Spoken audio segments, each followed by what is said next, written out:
Hola, soy JP Martínez de el podcast de Romanos 1:16. Tengo buenas noticias para ti respecto de la gracia de Dios. Únete en www.patreon.com/JPauloMartínez y accede a contenido exclusivo. Ahora disfruta de este programa que hemos creado especialmente para ti.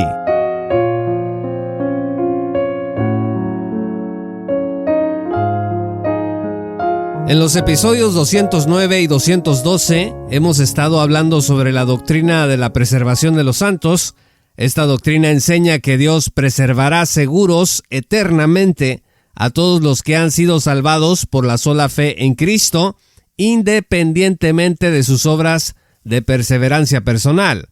Dijimos también que a diferencia de la doctrina calvinista de la perseverancia de los santos, la doctrina de la preservación de los santos no se funda en el desempeño humano y su obediencia continua o hasta el fin, sino en la promesa de Dios de que no seremos condenados jamás debido a que hemos sido rescatados y redimidos por Cristo al creer en Él. ¿Dónde enseña la Biblia que seremos preservados eternamente por la sola obra de Dios e independientemente de nuestras obras de perseverancia personal?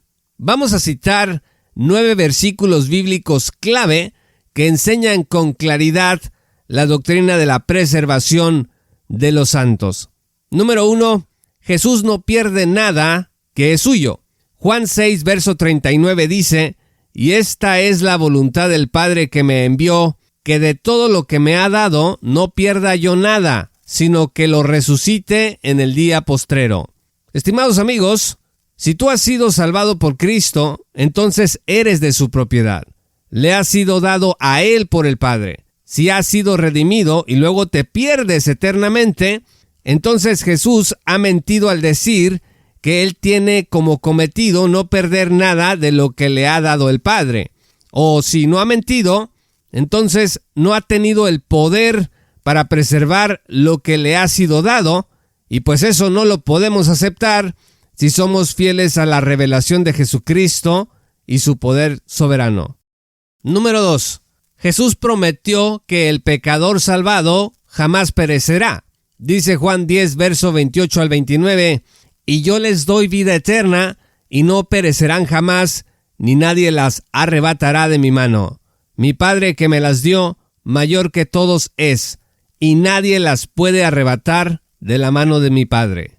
La preservación de un pecador redimido no depende de sus obras de obediencia, sino de la promesa de Jesús. Cuando alguien cree en Cristo, es puesto en las manos del Señor. No hay forma de que alguien arrebate un alma de la mano de Jesús. Eso dice el texto. Algunos piensan, bueno, pero yo puedo elegir salirme de su mano. Quiero decirles que esta idea, sin embargo, pasa por alto que uno mismo no es nadie para anular la propia salvación. Porque pregunto, ¿acaso tú tienes el poder de hacer perecer lo que Dios prometió que no perecerá jamás? Número 3. Jesús pidió a su Padre que sus discípulos fueran guardados. Fíjense lo que dice Juan 17, versos 11 al 12. «Y ya no estoy en el mundo, pero estos están en el mundo, y yo a ti vengo. Padre Santo, a los que me has dado, guárdalos en tu nombre, para que sean uno así como nosotros. Cuando estaba con ellos en el mundo, yo los guardaba en tu nombre. A los que me diste, yo los guardé, y ninguno de ellos se perdió, sino el hijo de perdición, para que la Escritura se cumpliese». El ser preservado tiene varias connotaciones. Puede ser preservación de la condenación eterna, preservación de algún peligro físico, o preservación de algún tropiezo moral. Todo va a depender del contexto. Pero lo más importante aquí es notar que Cristo intercedió por sus discípulos para que fuesen guardados, como Él los guardó. Repito, intercedió para que fuesen guardados como Él los guardó. Toda la doctrina de la preservación descansa en el anhelo y poder de Dios que nos hace suyos hasta el fin.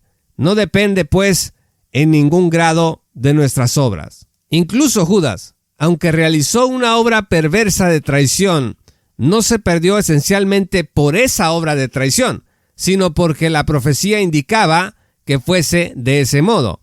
Esto es un misterio para nosotros, Pero es que hay otros casos en la Biblia en donde hay gente traicionando a Cristo que no acabó necesariamente en perdición eterna. Y si no, pues vea nada más usted el caso de Pedro, quien negó al Señor 3 veces en Mateo 26, versos 69 al 75. Número 4. Nuestra salvación depende de la vida de Cristo. Romanos 5, versos 9 al 10 dice: mucho más ahora, estando ya justificados en su sangre, por él seremos salvos de la ira. Porque si siendo enemigos, fuimos reconciliados con Dios por la muerte de su Hijo, mucho más, estando reconciliados, seremos salvos por su vida. La preservación del pecador redimido depende de la vida de Jesús. Mientras Jesús viva, el pecador vivirá. Si Jesús perece, entonces el pecador perecerá con él. La justificación y reconciliación con Dios no tienen nada que ver con nuestras obras de obediencia. No es un tema de santidad práctica. Es un asunto de la promesa divina. Ningún aspecto de nuestra redención final depende de nosotros. Seremos preservados solamente porque Cristo vive. Número 5. Nuestra glorificación final depende únicamente de Jesús. Dice Romanos 8, 29 al 30, porque a los que antes conoció, también los predestinó para que fuesen hechos conforme a la imagen de su Hijo, para que Él sea el primogénito entre muchos hermanos. Y a los que predestinó, a estos también llamó, y a los que llamó, a estos también justificó, y a los que justificó, a estos también glorificó. Esta cadena de oro, como algunos le han llamado, enseña que Dios glorifica a los que Él predestina, llama y justifica. No hay nada en el texto ni en el contexto que diga que hay algo que depende de nosotros para que estas obras de Dios sean realizadas en nuestras vidas como cristianos. Dios no predestina, ni llama, ni justifica, ni glorifica basado en algo que nosotros podamos ofrecerle, ya sea nuestra sumisión, nuestra obediencia, nuestra rendición o nuestro compromiso. Número 6. No se puede condenar a nadie por el que Cristo haya muerto y que haya recibido el regalo de la salvación. Fíjese lo que dice Romanos 8, verso 34. ¿Quién es el que condenará? Cristo es el que murió, y más aún, el que también resucitó, el que además está a la diestra de Dios, el que también intercede por nosotros. Hay 3 cosas que Cristo hace por nosotros. Fíjese, muere por nosotros, resucita e intercede. Para que un pecador que ha sido salvado por Cristo sea condenado, se requiere que estos 3 hechos sean superados o anulados por una fuerza superior.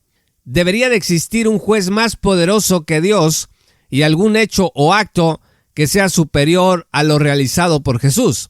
Pero no existe tal persona o cosa en todo el orden creado. Satanás tiene la presunción de sentarse en el lugar de Dios y gobernar, pero ese poder no le ha sido dado y no lo tendrá jamás. Pablo simplemente está repitiendo lo que Jesús dijo en Juan 5:24. De cierto os digo, el que oye mi palabra y cree al que me envió, tiene vida eterna y no vendrá a condenación, mas ha pasado de muerte a vida. Jesús dice, ya no hay condenación para los que creen en mí. El apóstol Pablo dice, ¿quién es el que condenará? Cristo es el que murió y más aún, el que también resucitó y está a la diestra de Dios intercediendo siempre por nosotros. Número 7. Jesús guardará el depósito, el destino eterno del creyente hasta el fin. 2 Timoteo 1, verso 12 dice, por cuya causa asimismo padezco estas cosas, mas no me avergüenzo, porque yo sé a quién he creído y estoy seguro que Él es poderoso para guardar mi depósito para aquel día. Algunos opinan, como observa Thomas Stigall, que de lo que se está hablando aquí es del ministerio del Evangelio. Dios guardará su propio mensaje de salvación hasta el final. O sea, las sanas palabras es el buen depósito que debe guardar Timoteo por el Espíritu Santo que mora en nosotros, de acuerdo con el verso 14. Sin embargo, fíjese que los versos 9 al 10 hablan no de el mensaje como tal, la preservación del mensaje, sino de nuestra salvación eterna. Dice la Escritura aquí, quien nos salvó y llamó con llamamiento santo, no conforme a nuestras obras, sino según su propósito y gracia, la cual nos fue dada en Cristo Jesús desde antes del principio de los siglos, mas ahora es manifestada por la aparición de nuestro Salvador Jesucristo, el cual quitó la muerte y sacó a la luz la vida y la inmortalidad por el Evangelio. 1 Timoteo 1, verso 12 dice que el que guardará el depósito es Cristo, no nosotros. Él guardará esta salvación, este llamamiento santo, de acuerdo con su propósito y gracia. Número 8. Jesús preservará al creyente para su reino. 2 Timoteo 4, verso 18 dice: y el Señor me librará de toda obra mala y me preservará para su reino celestial. A Él sea la gloria por siempre jamás. Amén. Repito, dice literalmente, me preservará. Si había alguna duda sobre el significado del verso anterior, en 2 Timoteo 1:12, aquí no queda duda alguna de que Jesús preservará al pecador redimido para su reino. Nosotros no nos preservamos a nosotros mismos. No podemos hacerlo. En ninguno de estos pasajes se dice lo contrario. Toda obra de preservación depende de Dios. Finalmente, número 9, Jesús intercede por los salvos en todo momento.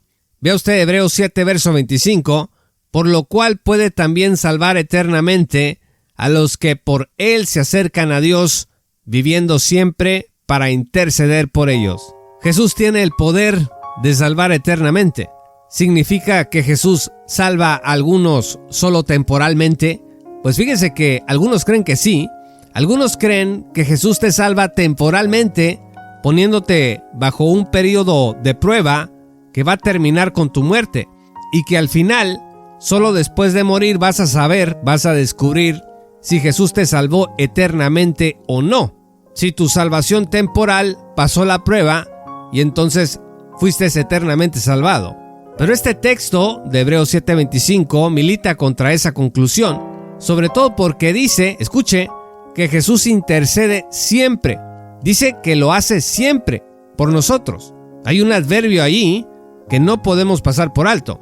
Dice que está viviendo siempre para interceder. Ya sea que estemos dormidos, despiertos, en buen estado o no, la intercesión de Cristo no se detiene día y noche. Cristo no está intercediendo solo para evitar que vayamos al infierno, sino para santificarnos y conformarnos a su imagen. La garantía de la intercesión de Cristo es total. Por eso el creyente es preservado, porque su Salvador vive intercediendo por él sin descanso. En conclusión, ¿de qué nos sirven estos 9 versículos acerca de la preservación eterna? ¿Acaso me sirve esto para tranquilizarme y vivir como me dé la gana, haciendo toda clase de perversiones y de pecado, como muchos opinan que enseñamos? Pues de ninguna manera. La doctrina de la preservación eterna es como los cimientos de un edificio. Sobre ellos se construye. Así pasa con la doctrina de la preservación.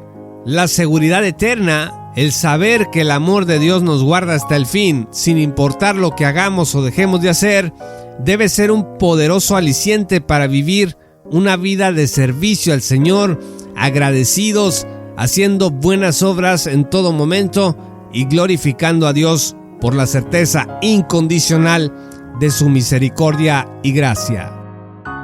Muchas gracias, estimados amigos y patrocinadores, por escuchar este programa.